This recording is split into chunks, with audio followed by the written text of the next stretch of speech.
Hello students, welcome to lecture 2 of week 8. So in the genome assembly process, we have already seen that how the genomic data that we generate from the chromosomes are assembled and how we achieve a good quality genome, what are the statistics for that.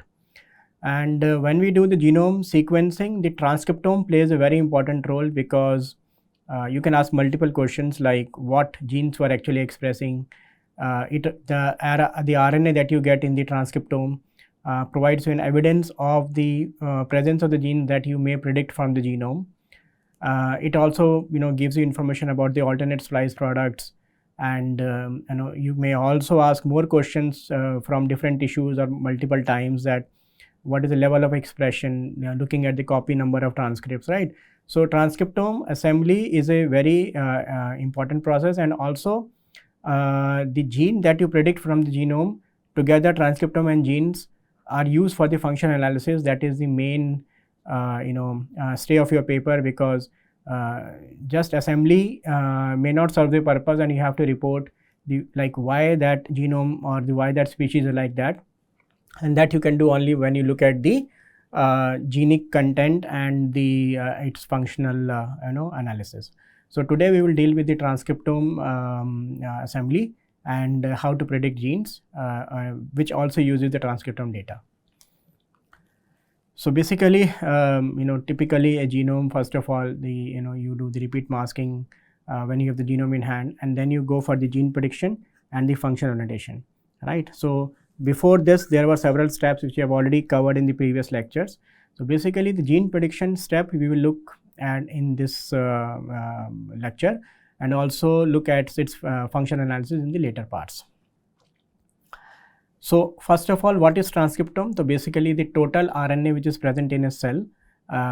Okay, so it comprises of the structural RNA, that is ribosomal RNA or tRNA, the regulatory RNA, miRNA, etc., and also the mRNA, which is basically your coding, expressed coding regions in the form of mRNA, which makes the final protein, and basically that is the that proteins do all the jobs in the cell. So basically in the transcriptome, when we say in general terms, we are mostly referring to the mRNA content. So basically from the total transcriptome that we get from a cell, we have to remove the other RNA and we should be left with only the mRNA, so that because mRNA component in the total transcriptome will be only 2% or 3%, right, and the rest will be all structural RNA. So if we sequence the complete without ribodepletion and other steps, actually we will be spending like 98% resources on the other RNA, and our RNA of interest, that is the mRNA in this case, to predict the proteins, will be missed, or basically will be very less represented. Okay, so transcriptome is very important for the cell, and basically, as I mentioned, there for any cell there could be multiple types of RNA, mRNA, or basically multiple alternate spliced mRNA also. Okay, and antisense transcript mRNA and several other type of RNA. So we should be dealing only with the mRNA in this point of time. So basically it starts with you take the sample, extract the total RNA, okay, and then from that basically you do the ribodepletion, remove the other type of RNA, and then prepare the library, go for sequencing, okay, go for like 100 million reads or more, which is basically per genome. You can say that 12 to 15 GB is kind of minimal that you will need, okay. That amounts roughly to 100 million reads if you consider like 150 base pair reads, okay, and then and basically use that data, the raw sequence data, the same steps, cleaning, and then going for the transcriptome assembly.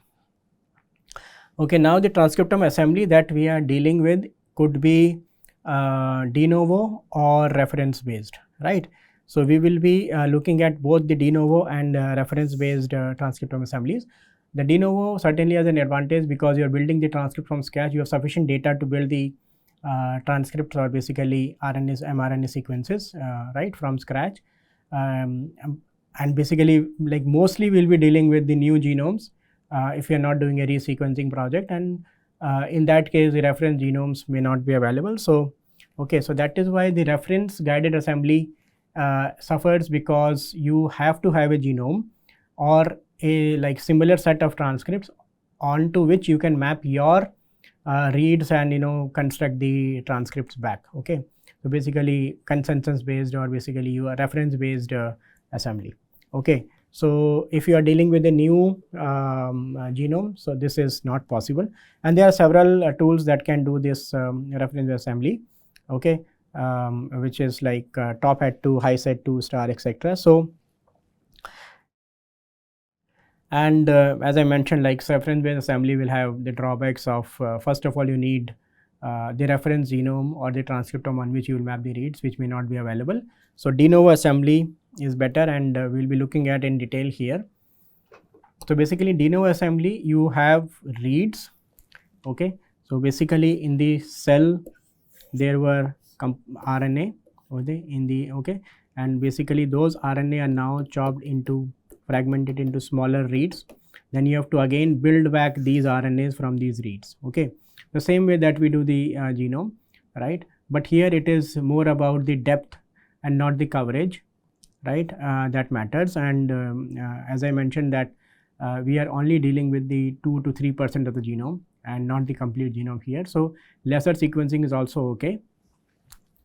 Okay, so and most of these transcriptome assembly softwares basically are based on the de Bruijn graph that we have also seen in case of shorted assemblers, because in transcriptomes we have generated the short reads, though people are also started generating long reads and packed by your ONT for the transcriptomes, which may also be a good approach, because in that case you will not be dealing with the reconstructing the RNA or transcripts, and you will get a full length mRNA cDNA basically transcript back from the sequence data, right?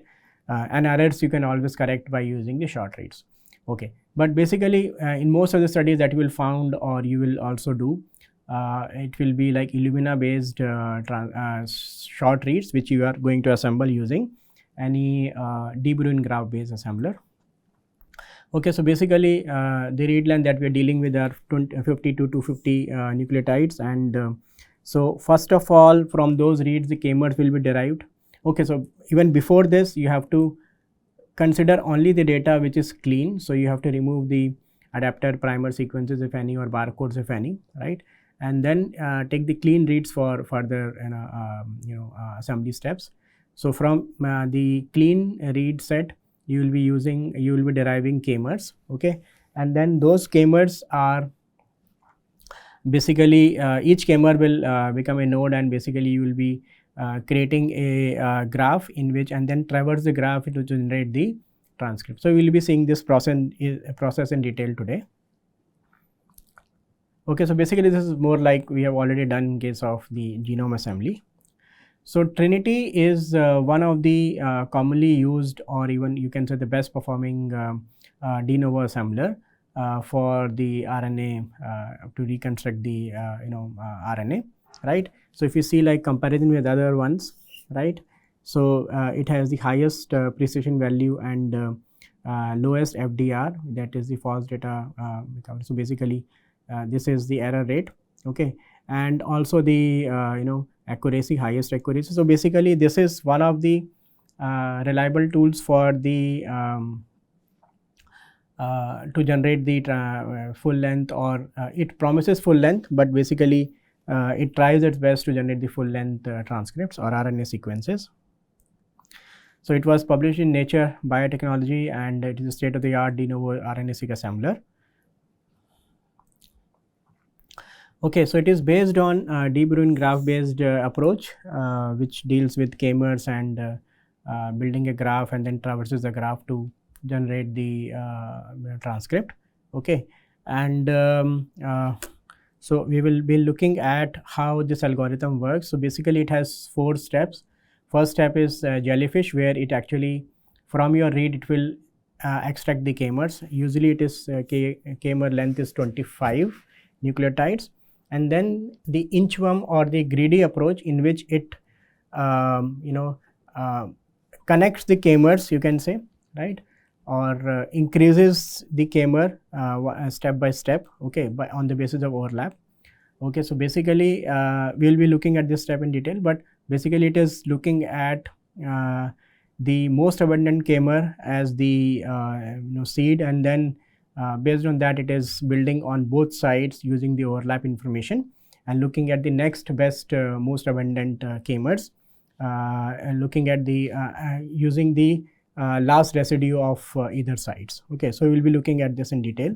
Okay, so basically this is the inchworm approach, right? And then after that it arranges that in the form of a graph, the k-mer that it has found, and then traverses that graph to generate the final rates. And basically in the RNA, or basically in the mRNA, it will be it is possible that you might be dealing with isoforms and alternate spliced transcripts. So there could be several possibilities, and that is also have to be resolved by there is a tool called butterfly. The fourth step that it uses, third step that it uses for it. So after generating the k-mers, basically, which is of the length 25, so what it does is it identifies the seed k-mer, which is the most abundant k-mer, right? So basically there is a very nice video available, okay, and at YouTube, and you should look at it. I have also taken, like, derived some screenshots from there for better understanding. So basically in this is the most abundant k-mer, and in this one the abundance of each base pair, or basically at this point the last base pair A is say 9, which is okay. Then it looks at the other next overlapping k-mer, okay, and looks at the abundance of the first base pair there, and the one which has the highest abundance, for example it is G4 here and C4 here, okay. So basically these are 4 different k-mers, right, and among these, like, G4 and C4 are the 2 k-mers which have the highest abundance of the first nucleotide among all the k-mers which are there. So those paths are taken, and then since there was a tie and you could not find a single one which is having the best the highest nucleotide frequency, so it will again look at the next nucleotide in that, okay, and which is the most abundant, okay, in that it will be considering that. So basically it started with the highest abundant A9, which is the last nucleotide in your k-mer, okay, then looks at the next among all the overlapping k-mers that you have for that k-mer in hand, which is a seed k-mer, okay, it looks at the abundance of the first base pair in those, and the most abundant one is selected. If there is a tie, it looks at the next nucleotide also in that k-mer, okay, and the first k-mer had G4 at the first initial position, and which was the most abundant among all the other k-mers, and the next nucleotide it had was also had like at the highest frequency of the next nucleotide, right. So among these two it picked this path and basically this path, okay. So this is how it will be constructing. So at both the sides it will be expanding the you can say the tree, or inch by inch it is like a worm, it is moving on both the sides, okay. So that is why it is called an inchworm algorithm, okay. And once it is done, it arranges all these k-mers in a graph, and then traverses a graph to build the consensus RNA, right.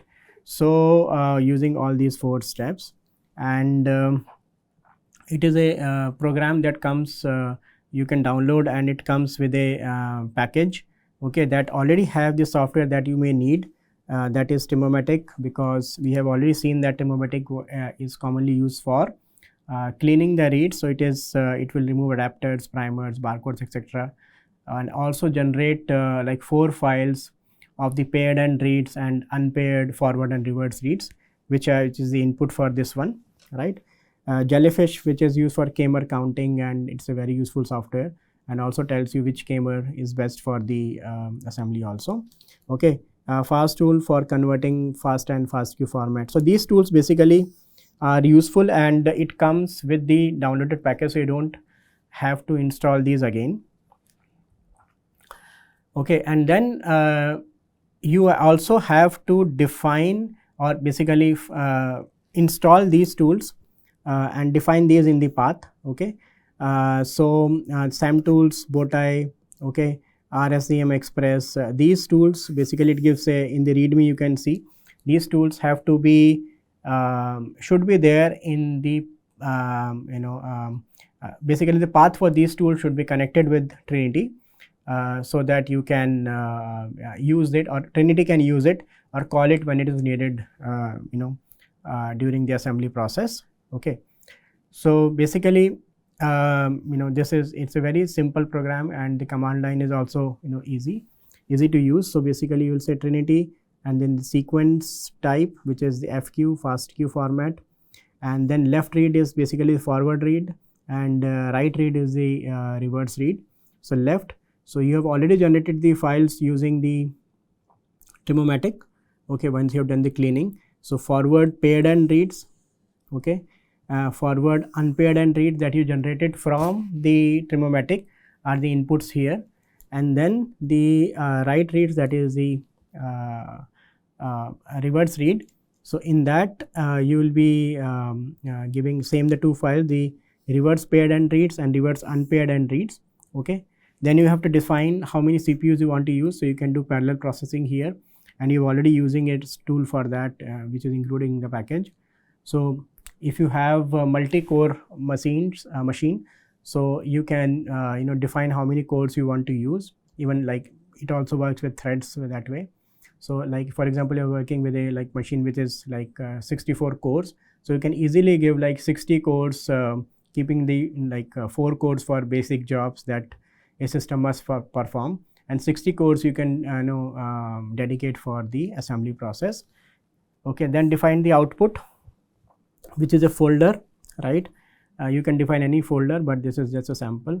And your system may be having a lot of RAM, and it also RAM intensive because you are dealing with k-mers and so many nodes we will be making, right? So basically you have to define that RAM. Right now it is 200 GB RAM which is defined here. You can, depending upon your system, you can define, but if you are dealing with large data sets, then higher RAM and higher CPU is desired to complete the process in time, and many times it may happen that it will not run on very low amount of CPUs or the RAM that if you have those systems. Okay, and Linux is definitely the system that you will be using here, right? So okay, so I have explained these things here. So the output that it gives is basically you want to know that what genes are there, what is the RNA sequences, what is the protein sequences of those genes. Okay, so basically this is your output file, which is a FASTA file called trinity.fasta, which is located in the output directory. It contains the gene or isoform ID for each transcript that you have found, okay, its length and basically the sequence. Okay, and then basically this I1, I2, I3 is the isoforms for that gene. If that number is there, so I1, I2, it is the isoform for that gene. So you can see that it is DN 97500, DN 9700, and G1 and G2, I1 and I2 are the two isoforms in this for this gene. Then basically it gives statistics of what it did. So it found a total of 282,000 genes and identified from those genes about 4 lakh transcripts. The total GC content of this the content, RNA content, or basically assembled RNA transcripts was 51%. So it may be different from the genome, because generally like the coding region is more GC rich, right? And also gives like detailed statistics like what is the N50 of those transcript that you have got, which is 605. That means 50% of your transcripts were 600 base pairs or more than that, right? And the median contig length and like that. And similarly for the longest isoform per gene, it is giving the statistics, right? So so that is how like this Trinity is one of the state-of-the-art assembler for the transcriptome assembly. Now we want to predict the genes, right? So for this, the inputs will be the genome and the transcriptome, which will act as empirical evidence while we are predicting the genes and also confirming the exon intron structure, right? So basically, what is a gene?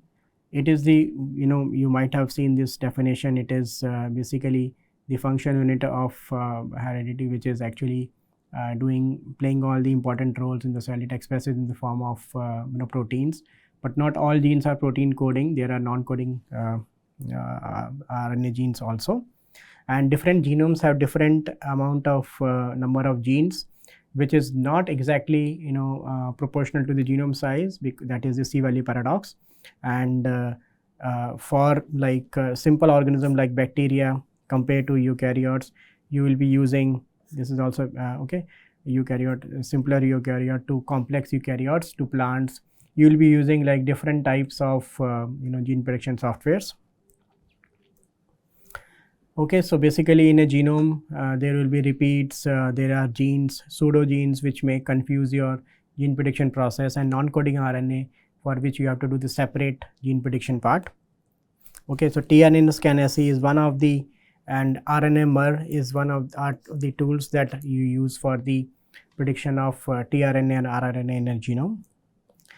Okay, so basically the DNA that you have got in the forms of the assembled genome, okay, can be read in 6 different reading frames. So for example, this from 5' to 3', if see, this is the DNA sequence, right? So I can read it like AGG, okay, TGA, CSC, and also like just shifting one base pair, it becomes a different codon, GGT, GSC, ACC, and like that. Okay, so basically you can derive 3 different reading frames if I read in the forward direction, and if I flip it and reverse complement, that is of this DNA, because DNA is 5', 3', and also 5' on the reverse side also, it becomes 6 possible reading frames, of which mostly only one reading frame is the open reading frame, or basically which, if validated, it will actually be called a gene, right? So sometimes like 2 different reading frames can also be derived from the same sequence in terms of like simpler organisms, viruses or bacteria, but in humans it is not common, because if you are using both the reading frames of more than 2 reading frames from a DNA, basically only one can express at a time, because it will be mostly occupied by the RNA polymerase, and the region will not be free for the other overlapping regions to express. Okay, so basically from one DNA you can obtain 6 reading frames, okay, and of which generally like one reading frame is open reading frame. That means it is free of any stop codons, okay, and the stop codon is placed at the last, and like there is start codon in front, and in between there is a long enough region which is coding and does not have any stop codon. So that is why it is called open reading frame. That means it is full of codons which are which can be translated into the protein, the amino acids. Okay, so basically open reading frame is the region between start and end, okay, and in between there are 3 mers or codons, right, which are actually separating it, right. Okay, so this is a long enough region to be called as an overlap, open reading frame, and in this region there are no stop codon.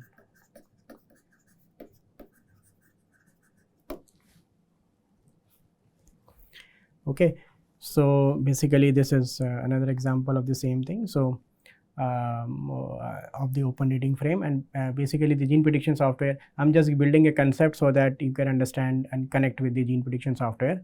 And also in case of the okay, so here also you can see like ATG, TG, and basically in between there are codons which are not stop codons, but are meant for like relevant amino acids. Okay, so basically we want to predict genes, and mostly all the genes in a genome, and the correct number, location on the chromosomes or in the scaffolds that you have got is very important, right? So that we can identify or connect it with its phenotype. We can see that what regions in the gene were evolved that were responsible for the observed phenotype, because we will be asking questions about like, because you are doing a genome sequence, so that genome should be having some specific property, or it should be of your interest, and that property can be analyzed, that characteristics, only when you look at its gene content. But eukaryotic genes are complex. It has UTR regions, okay, it has exon intron structure, right? And basically this region is non-coding, right? And only this exons are coding. So basically it is not like a simple region in case of like prokaryote, like start codon and end codon and in between relevant codons, but it is basically have the canonical splice sites, the multiple split into multiple, it's basically they are called split genes, that is why. So that is a tricky process, and there are different ways of doing gene prediction. One is like basically in theory, in your molecular biology classes, or in your previous studies, you have learnt about the structure of genes. So basically that textbook or theory information is now translated into a script or a software which uses that information to basically predict genes from any new region that you are giving it to it. Okay, so basically the concept that you have built there are translated into a software or a algorithm which you are using here for the prediction of genes.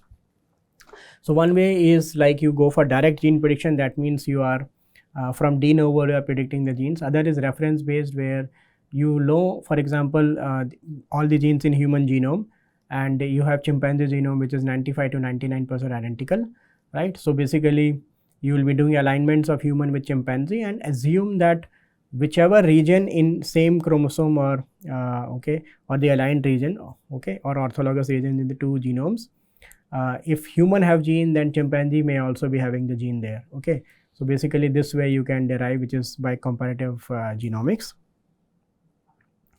Okay, and direct methods deal with the, like, if you already have the evidence such as EST or RNA, right, and you map back to the DNA and confirm that, okay, so you already have the evidence of a gene, you are just want to find the location of that gene in the genome by the alignments. Okay, so basically for the homology based or RNA based evidence, you can do BLAST and those things, and for ab initio gene predictions you have to look at the programs that will help you in the prediction of genes. Okay, so comparative genomics we already discussed, like if you have a genome, okay, where you already know that these are the genes, so this could be the human genome. So if I align the chimpanzee genome with this, so I will try to find the genes in the same region in chimpanzee, assuming that since both the genomes are very much identical, and belongs to like closely related species, so they may be having genes in the same regions. But this will not work if the genomes are too distant, and also there could be species specific genes which will not be covered here. Okay, so for the gene prediction in eukaryotes and for the new genome projects, Maker is a very nice automated pipeline which is used. Okay, so it is not only does the gene prediction but also the annotation. It uses several third-party software, okay, for predicting the genes, and it is widely used. It's a, like you can say, the method of choice for predicting the genes in eukaryotic genomes. Okay, so basically it does many things. It identifies the repeat elements. It can align EST or the RNA transcripts that you have.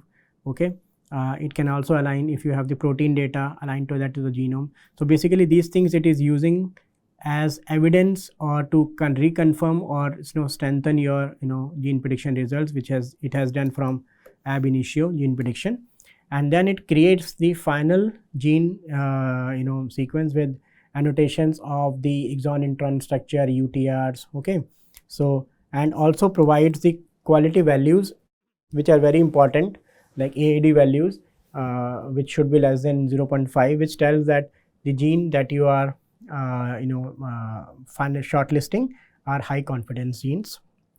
Okay, for example, in this picture we will see in the next page.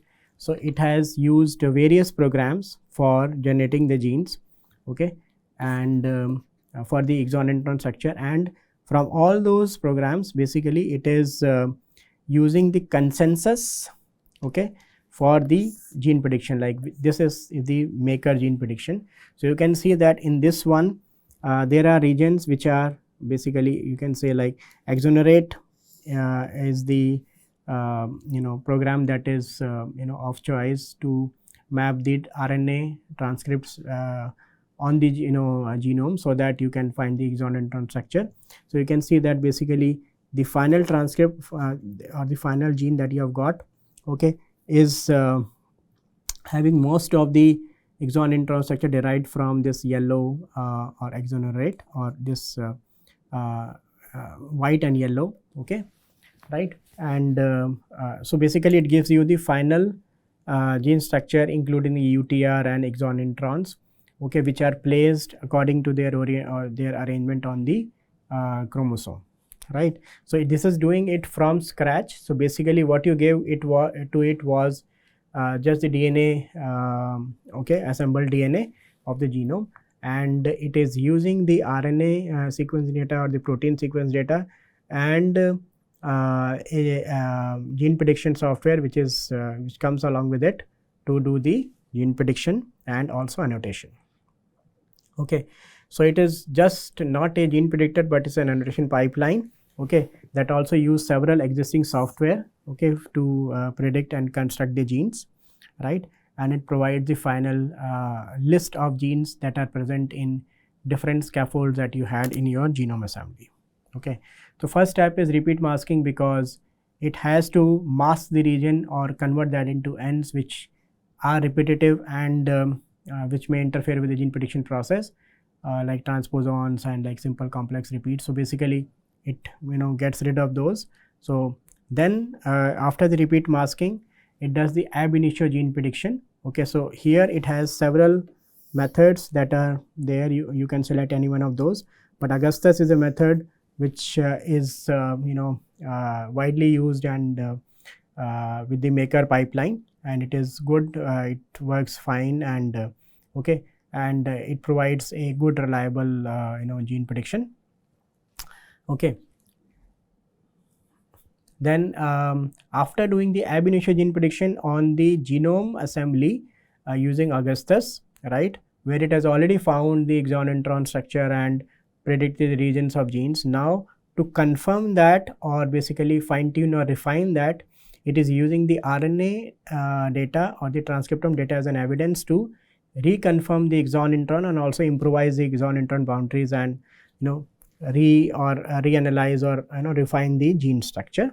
So basically it is using the evidence from the RNA, okay, to refine the ab initio gene prediction. Okay, and then it uses it has to polish the gene structure. So basically it, in the polishing step, it basically cleans up the exon intron boundaries and the structure, and also maps the UTR regions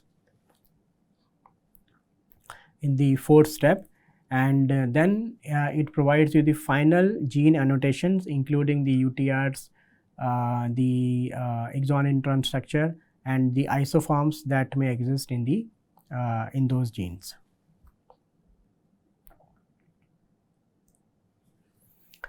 Okay, so basically this is the final predictions summary.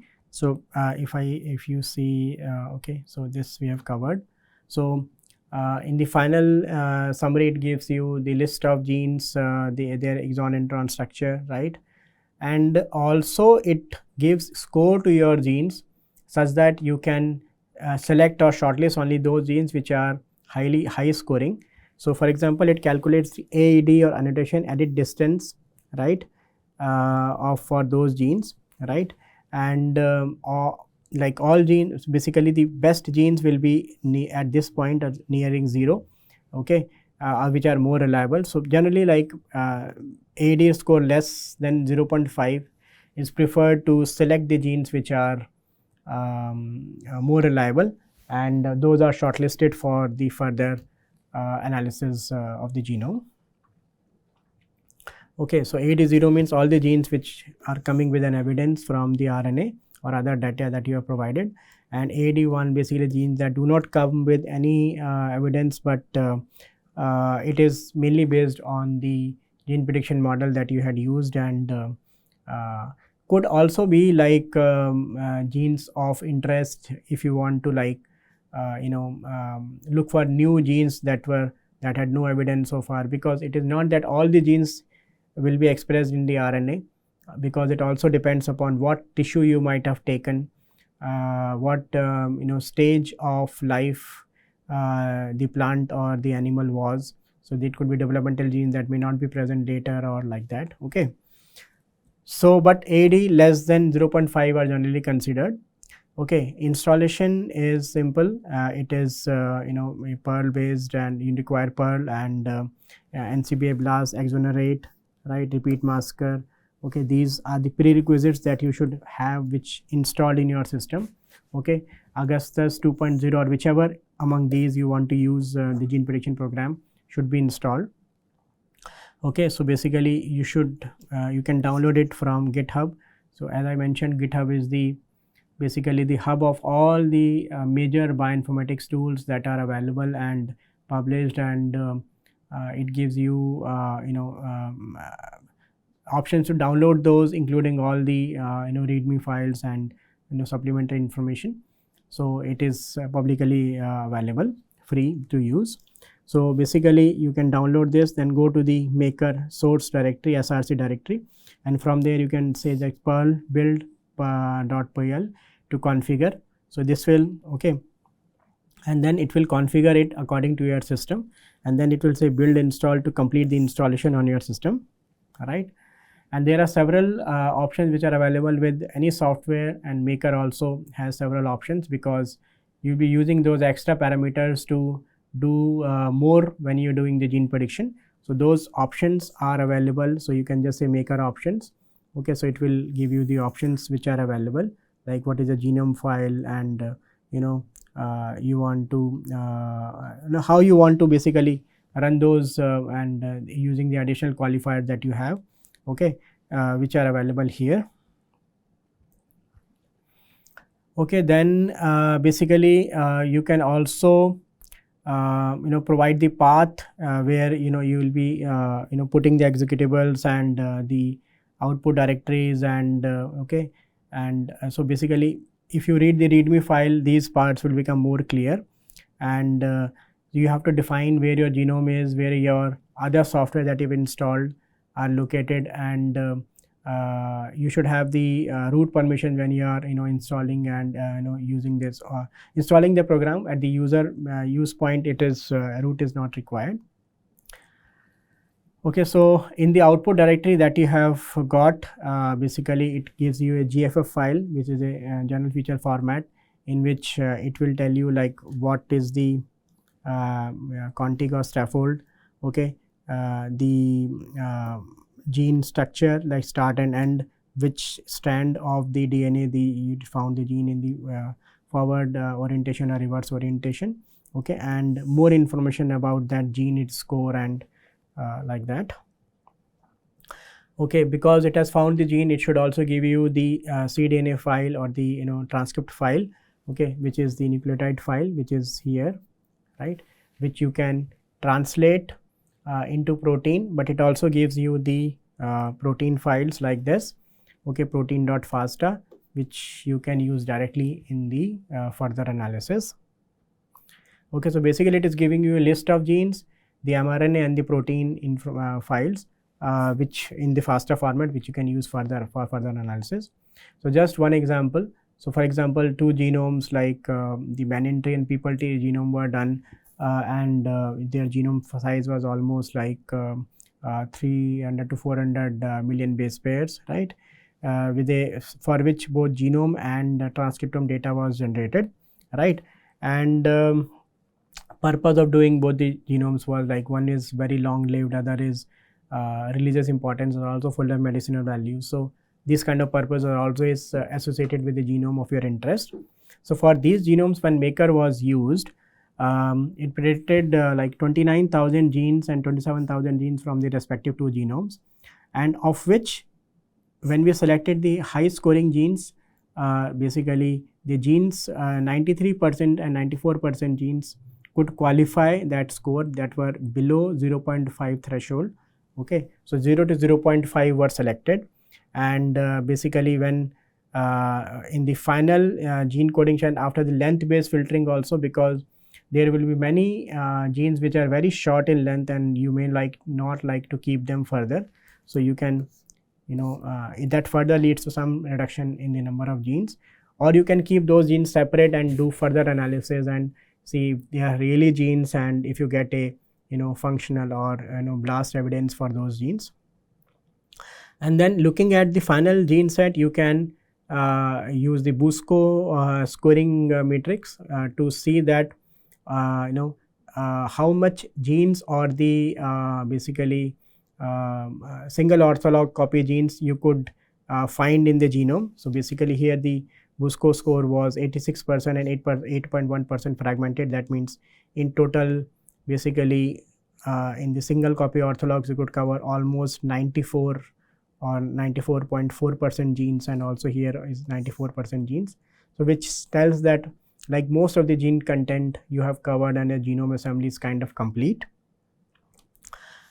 Okay, so in this lecture we looked at what is transcriptome and how we analyze it and do the de novo transcriptome assembly.